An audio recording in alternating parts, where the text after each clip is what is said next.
when it goes wrong, big fella, Mhm. you've had a really nasty injury. Those that are into the sport will be aware, but those who don't listen to the show, explain what happened. Explain what physically happened to you. Yeah, so we had a match, we had a tag team match. It was Kofi and I. Actually, at the time, Woods was also out with an injury. So we had a tag team match in March of 2022, and there was just a move that went awry, and I ended up kind of getting dumped on my head, and I broke my neck at the C1, which is obviously your a very very important vertebrae. Did you realize at the time something had gone wrong when I you? Yeah, as soon as it happened, I knew I kinda landed on my head. I was still with it. I didn't go out or anything like that. I wasn't concussed. But I knew at the time, I thought, "Alright, this is probably." I knew something. I knew it was a strain or something. I thought a strain. I thought something. I didn't think broken neck because, I was still able to move my limbs right away. I was moving Okay, around fine. good. I know I didn't black out. I didn't lose consciousness. So I knew, alright, it couldn't be that bad. I'm still moving around. But I also knew not to get up and move. And very, very quickly, and again, like, thank you so much to everyone, the EMTs, to the training staff with WWE, everyone. I thought when they were rushing over with the board and putting me in the neck brace and all that, I thought, all right, we're overreacting, but I get it. Just in case, let's go through the proper measures. But then finally getting to the hospital, I found out I broke my neck, my C1 in two places. So it's a Jefferson fracture is what they call that particular type of fracture. And then I also broke my C6. The C6 not being as big of a deal, but it's still a broken neck.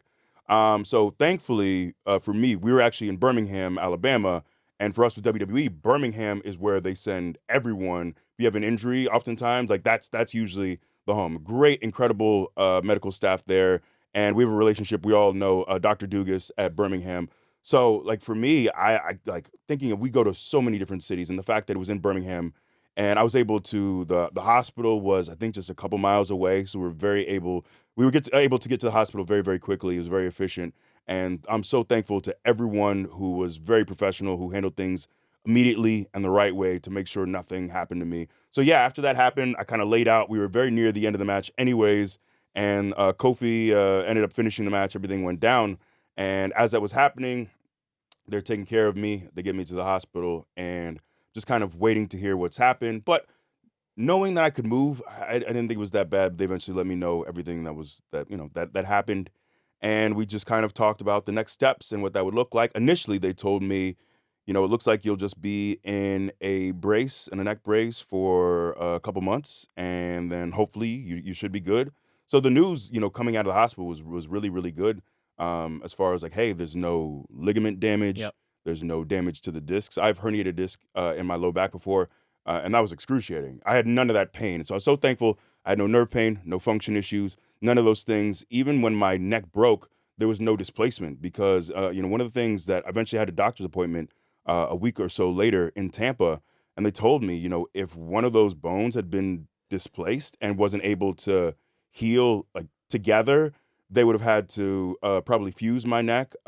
If one of those pieces floated off in a different direction, that Wow. means my spinal cord. So obviously, we're talking about paralysis, we're talking about potential stroke, and we're talking about death. There are people with a very similar injury that's it's often associated with like diving injuries in shallow pools, or when people hit their heads. It's a very similar. It's kind of the similar way that I landed that Jefferson fracture.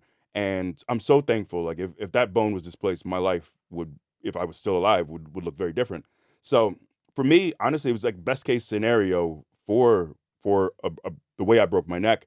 And so I ended up actually, we got some more scans at about I think the 2 month period, and things weren't quite healing the way they wanted. So I spent another month in a neck brace. At one point, they were talking about a halo, and they have to put the Yeah. screws in and all that, and that's very uncomfortable and unwieldy. But thankfully, it was just they added. It ended up being 12 weeks in the neck brace, and so we got some more scans too at the 6 month mark, and still it's healing. So my C1 is healing fibrously, so it's all like kind of healing together, but it's not ossifying. It's not fully turning into bone yet. So right now the plan is for me to wait until the 1 year mark. So that's March of 2023 to see how things are fully healing.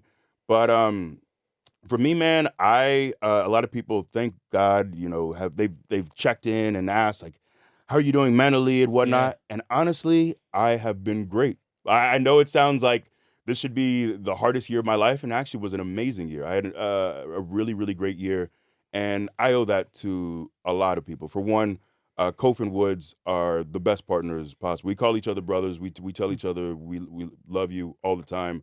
Those guys were there for me in the hospital. They stuck around way longer than they had to or needed to. They had to drive to the next town. That's what we do. It's a very blue collar job in many ways, in that we drive ourselves to the very next town to wrestle the next night. And they had a long drive ahead of themselves, and they still stuck around. They always checked in on me. They always supported me. The WWE staff, honestly, not being a brown nose by any means, they've all been incredible. Everyone's been incredible. Tavia in talent relations has been incredible. She actually took time to fly down to stay with me, just to make sure I can get around, because I live alone, to make sure I didn't have any issues with mobility. And then a few weeks later, after WrestleMania, she flew back down to check in on me. So I've had such, from a medical standpoint, the company taking great care of me, from a support system standpoint, from so many of my friends, so many of my coworkers just sent me things. I love Seinfeld, and I talk way too much about it. So I had Ali, God bless him. He sent me a Seinfeld Lego set. I had some other friends send me Seinfeld books, and I also talk so much about meditation. It's something that's been immensely helpful for me. And I had a bunch of people send me books on Buddhism and meditation, and that has also been a huge help for me during this time. I think if this had happened 5 years ago or so, I don't know if I would have been able to handle it as well mentally, or even close. It might have really led to a spiral for me. But Mm. meditation has really just helped me stay present.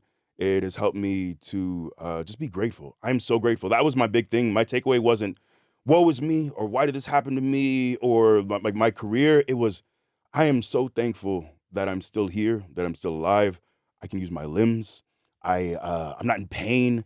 This could have been so much worse. And I just had this real sense of gratitude for my support system, for the people around me, for the fact that I still get to live another day. And I think as I get older, we all worked with a man by the name of John Huber. Brody Lee was the name he wrestled under. We all called him Brody. Luke Harper was his ring name in WWE. And he passed away kind of out of nowhere a couple years ago. And he and I, the last several years of his life, we became really close. He has a great family, two beautiful sons and a wife. And he passed away, and he was someone I talked to every single day, like texted every single day. He was someone I told I love you, and I meant it. He ended up moving down to Tampa, and he lived about 15 minutes from me.